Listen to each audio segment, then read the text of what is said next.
Coaching जा रहे छात्र का अपहरण, 10 रुपये देकर छोड़ा, 50 लाख की मांगी थी फिरौती, छूटते ही पिता को दी थी जानकारी, 4 बदमाश गिरफ्तार। मधेपुरा के मुरलीगंज थाना क्षेत्र के रतनपट्टी गांव से फिरौती के लिए अपहरित किशोर को पुलिस ने महज 12 घंटे के अंदर बरामद कर लिया है। इस मामले में पुलिस ने 4 बदमाशों को भी गिरफ्तार किया है। बरामद किशोर की पहचान रतनपट्टी निवासी विष्णुदेव शाह का पुत्र आशीष कुमार के रूप में हुई है। घटना शुक्रवार की सुबह की है, जब वह कोचिंग जाने के लिए घर से निकला था। इसी दौरान कार पर सवार बदमाशों ने उसका अपहरण कर लिया था। घटना के बाद बदमाश अपहरित किशोर के पिता के मोबाइल पर फोन कर 50 लाख की फिरौती मांगी थी। वहीं पुलिस के बढ़ते दबिश के कारण अपराधियों ने रात करीब 9 बजे अपहरित किशोर को 10 रुपया देकर बुधमा नहर पर छोड़ दिया था, जिसके बाद उन्होंने वहां एक पान दुकान पर पहुंचकर अपने पिता को फोन किया। उनके पिता से पुलिस को यह जानकारी दी। जानकारी मिलते ही पुलिस टीम ने अपहरित किशोर को बरामद कर लिया। गिरफ्तार बदमाश मधेपुरा सदर थाना क्षेत्र के आदर्श नगर वार्ड नंबर 8 निवासी अशोक यादव का पुत्र सूरज कुमार और वीरेंद्र यादव का पुत्र रूपेश कुमार, जो शंकरपुर थाना क्षेत्र के मछहा निवासी उत्तमलाल यादव के पुत्र नीतीश कुमार और सिंहेश्वर थाना क्षेत्र के सिरसिया वार्ड 2 निवासी रामशंकर यादव के पुत्र अर्जुन कुमार है। एसपी राजेश कुमार ने शनिवार को अपने कार्यालय में प्रेस कॉन्फ्रेंस के दौरान अपहरित किशोर के सकुशल बरामदगी की जानकारी दिया। उन्होंने बताया कि अपहरित किशोर की बरामदगी के लिए एसपी परवेंद्र भारती ने के नेतृत्व में 3 टीम का गठन किया गया था। पुलिस द्वारा घटनास्थल पर जाकर स्थानीय लोगों से पूछताछ की गई। वहीं अपराधियों की भागने की दिशा में पकड़ने वाले तमाम सीसीटीवी फुटेज का बारीकी से अध्ययन किया गया। उन्होंने बताया कि इस घटना में कुछ और भी अपराधी चिन्हित हुए हैं। उनकी गिरफ्तारी के लिए लगातार छापेमारी की जा रही है। इस घटना में शामिल सभी अभियुक्तों की गिरफ्तारी जल्द कर ली जाएगी। आगे देखिए क्या। कल 19 तारीख की सुबह मुरलीगंज थाना अंतर्गत रतनपट्टी गांव के विष्णुदेव शाह के पुत्र 15 वर्षीय पुत्र हैं आशीष कुमार, एक प्रतिदिन की तरह कल भी ट्यूशन के लिए जा रहे थे। अचानक से पीछे से एक गाड़ी आया और ये 3 लड़के के साथ में थे और इनका नाम पूछ करके कि आपका नाम आशीष कुमार है, तो बोला कि हाँ। उसके बाद इनको ज़बरदस्ती गाड़ी पर बिठा करके बिहारीगंज की तरफ लेकर के भाग गया। उसके बाद में इनके साथ जो बच्चे थे वो घर वालों को आकर के बताया कि ऐसी ऐसी घटना हुई है। फिर घर वालों को करीब 11 बजे के आसपास में एक फ़ोन कॉल आता है कि आपका बच्चा हमारे पास में है, 50 लाख रुपया फिरौती के रूप में हमें दीजिए, तब आपका बच्चा को हम लोग छोड़ेंगे, अन्यथा अंजाम बुरा होगा। उसके बाद उनके घर वाले घबरा गए और हमें भी फ़ोन करके बताया, थाना को भी अविलंब सूचना मिला। हम लोग को जब जानकारी हुई इस घटना की, तो मैं अपने डीआईजी सर को इस संबंध में बताया कि एक अपहरण की घटना की सूचना मिल रही है। उन्होंने भी अपने स्तर से दिशा निर्देश दिए और उनके दिशा निर्देश के अनुसार मेरे द्वारा अनुमंडल पुलिस पदाधिकारी परवेंद्र भारती जी के नेतृत्व में एक टीम का गठन किया गया, जिसमें सचिव मुरलीगंज को रखा गया और इन्हें बताया गया कि आप अविलंब जाकर के पूरे घटना का पड़ताल कीजिए, क्या क्या घटना हुआ है, कौन सी गाड़ियाँ यूज़ हुई है, भागने की अपराधकर्मियों की क्या दिशा है, उसके संबंध में हुलिया अगर पता चले तो वो सब पता कीजिए और फिर इसका उद्भेदन होना चाहिए, अपराध की सकुशल बरामदगी होनी चाहिए और जो इसमें संलिप्त अपराधकर्मी उसकी भी गिरफ्तारी होनी चाहिए। सभी लोगों ने तत्परतापूर्वक अपना काम शुरू किया। शुरू में तो कुछ मिसलीड भी हम लोग हुए। जो बच्चे वहाँ पे गाड़ी को देखे थे उसका नंबर भी उन्होंने बताया, तो उस नंबर पे हम लोगों ने पहले काम करना शुरू किया। तो वो नंबर भागलपुर का एक गाड़ी का निकला, जो कि टियागो गाड़ी था टाटा का। फिर उसके मालिक के घर पे तुरंत भागलपुर पुलिस से संपर्क करवा करके वहाँ पे रेड करवाया गया, तो पता चला कि वो गाड़ी 3 साल पहले ही बिक चुकी है और वर्तमान में वो गाड़ी पटना शोरूम में पड़ी हुई है। फिर वहाँ से उसका फ़ोटो खींच करके हम लोग को भेजा गया, तो हम लोग लगा कि नहीं, हम लोग गलत डायरेक्शन में चले गए हैं, ये गाड़ी वो है नहीं। बच्चे लोग जो नंबर बता रहे हैं कुछ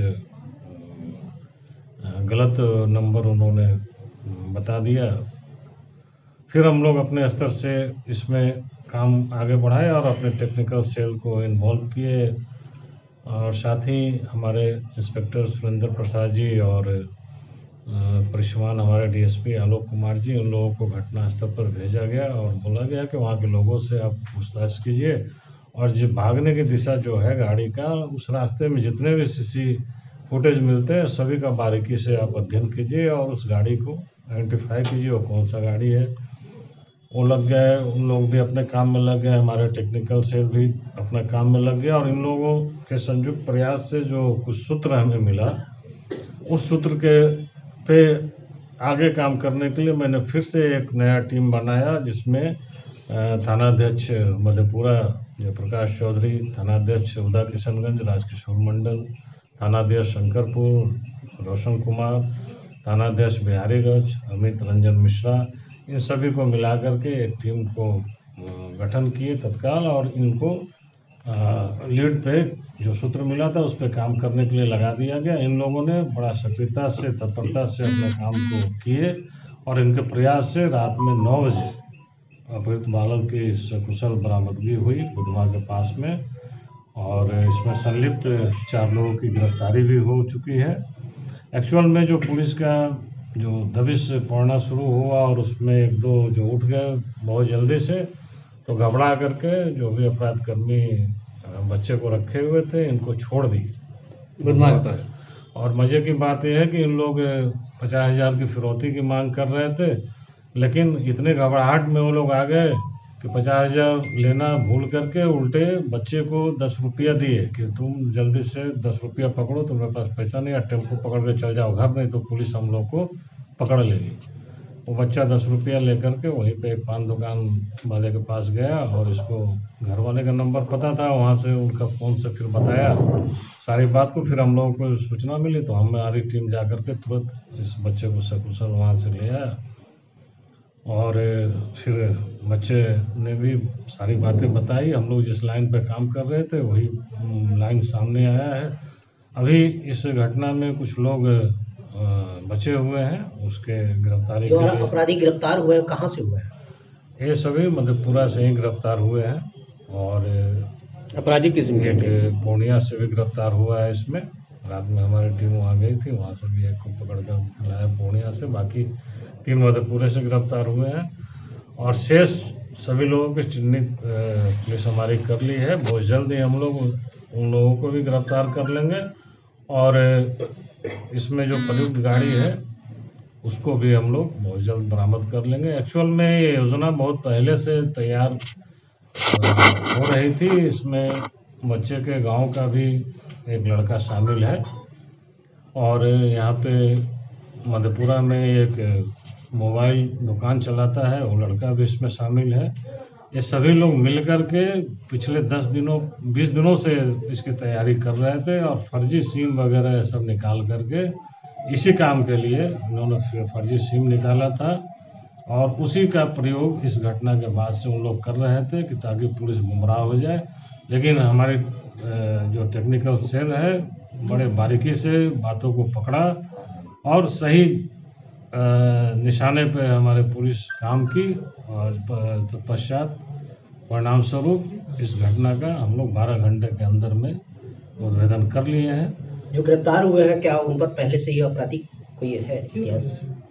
अभी हम लोग उसकी छानबीन कर रहे हैं। वैसे वो अपराधी छवि के ही सारे लोग हैं जितने चिन्हित हुए हैं और सभी अपराधी छवि के ही हैं, पहले से जेल गए हुए लोग हैं। और जो प्लानिंग करने वाला जो है लड़का वो पढ़ने वाला लड़का जो इन्हीं गांव का है और उसी के सारे निशानदेही पे मतलब उसी के कहने पे जो अपराध छवि के लोग थे वो लोग सब इकट्ठा हुए और पूरा ये 20 दिन पहले ही इस घटना की पृष्ठभूमि इन्होंने तैयार किया था मधेपुरा में। जो इस घटना में शामिल टीम है क्या इस शामिल टीम के लिए हम अपने डीआईजी सर से अनुरोध किए हैं और इन लोगों को पुरस्कृत करने के लिए अपने स्तर से ही हम अपनी यहाँ से अपनी अनुशंसा भेज रहे हैं। डीआईजी सर इस टीम में शामिल सभी पुलिसकर्मियों को पुरस्कृत करेंगे। डेली जैसे हम सुबह में 7 बजे पढ़ने जाते थे सुबह मुरलीगंज, तो कल 19 तारीख को हम जा रहे थे वैसे ही पढ़ने, तो एक गाड़ी आया टाटा टैगो, जिसमें एक 4 आदमी बैठे थे, और वो मेरा नाम पूछा, तुम्हारा नाम आशीष कुमार है? तो मैंने बता दिया हाँ मेरा नाम आशीष कुमार है। फिर वो बोला कि गाड़ी में बैठो, मैंने बोला कि क्यों बैठे? तो वो सब ज़बरदस्ती मेरे को गाड़ी में बिठाकर बिहारीगंज की तरफ ले गए, और उसके बाद मेरे आँख पे पट्टी लगाकर कहाँ कहाँ ले गए मुझे पता नहीं है। फिर हमको 1 डेढ़ घंटा के बाद फिर हमको का मोटरसाइकिल पे बिठा के किसी के घर में ले गए, और फिर वहाँ पे हम था खाना भी दिया, लेकिन हम नहीं खाए। फिर दोबारा जहाँ पे थे हम, वहाँ पे लोगों को पता चलने लगा कि कोई गलत बात है, तो वही सब शक हुआ उस सब को भी, तो दूसरे जगह हमको ले गए। किसी को पहचानते हैं? उतना तो नहीं जानते हैं। फिर आपको कैसे छोड़ा गया? फिर हमको जब हम शाम में खाना 4 बजे हमको फिर खाना दिया गया था, तो फिर हम 7 बजे सो गए थे, तो थोड़ा देर सोए, आधा घंटा, फिर हमको बोला कि चलो तुमको घर दे आते हैं। तो फिर आँख पे पट्टी बांध के हमको बुधवा में नहर पे छोड़ दिया। बोला तुम्हारे पास पैसा है? तो मैंने बोला नहीं, बस 20 रुपया। तो बोला 10 रुपया और दे दिया। बोला जाओ, गाड़ी चल रहा है, चल जाना किसी से। तो हम वहाँ पे जाके तो पान दुकान पे से पापा को फ़ोन किए, तो पापा सब आए। तुमको पुलिस के जरिए से डर गया था? जब हमको बाहर निकाला घर दे आने के लिए, तो वह सब जो है बात कर रहे थे फ़ोन पे, तो हमें थोड़ा सा अनुभव हुआ कि वो बोल रहे हैं कि हम लोग भी पकड़ा जाएंगे। तो हमको लगा कि कोई पकड़ाया है, इसी कारण से वो सभी बोल रहा है कि हम लोग भी पकड़ा जाएंगे। मतलब डर गया था वो लोग? हाँ, और डर के मारे तुमको बोला तुम जी चले गए घर अपने घर, है ना? तो ठीक है।